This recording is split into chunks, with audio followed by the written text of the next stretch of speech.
Hello again, sports fans. Welcome to your Week 8 WGFP update. It was a crazy weekend of football. It seems like I say that every single week, but what happened again? We'd like to see what happened to everybody's picks this week. Well, if we look at it, we had a pretty big winner, Andy. Congratulations, Andy. Some great picks this week that really made it worthwhile. Followed by Matt, Mindy, and Shayna. So I think everybody had something to show, unless you were, I don't know, Abby and I. But we'll get to that later.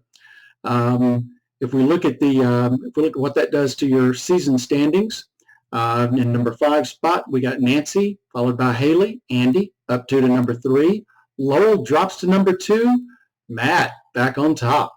So congratulations on some hard work from everybody to keep those consistent wins, because that's the only way you get to be on the top 5 list.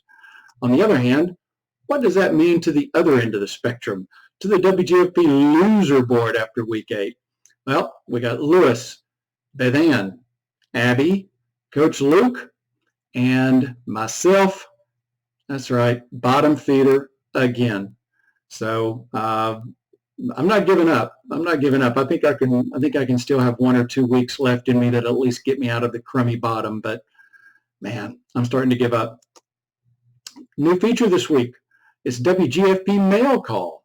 We got in a number of letters over the past week, most of which I can't read. They started with a really nasty name. Then they began to describe stuff that I don't think is really physically possible. But I think I got their meaning. And apparently not everybody loves the football game selections each week. Oh, the line's too tight. Oh, why don't we have more? You know what? I listen to your input. I work really hard to make sure that I meet all your criteria and suggestions. I think you'll love this week's pick sheet again. But we did have one special letter come in this week. We had a submission from a fan who wanted to know what the top guys look like. So here we go. Here's Lowell posing a picture with Rick and Trip for the week.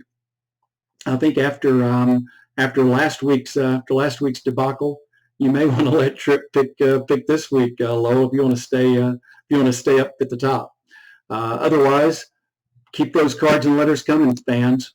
Looking ahead to next week, a couple of neat things going on. We've got 4 games with double-digit lines. I told you, I listened to your requests. But to kind of help balance that out, we got 7 games that are at 3.5 or less. So there you go. There's a couple of big games coming up. Georgia, Florida. That's sure to be a real barn burner. We'll see if Florida can show up even a little bit. It's going to be up in Michigan. You got the clash, Michigan State and Michigan. I don't see the Spartans hanging tough. Who knows? They could surprise me. Penn State trying to show they've got a team, and Ohio State almost plays a game, but I just don't think Penn State is there yet. So I don't think that's going to be much of a challenge. And by popular demand, Miami of Ohio back again. All right, everybody. Thanks a whole lot. Have a great weekend. Good luck on your picks. We'll see you next week.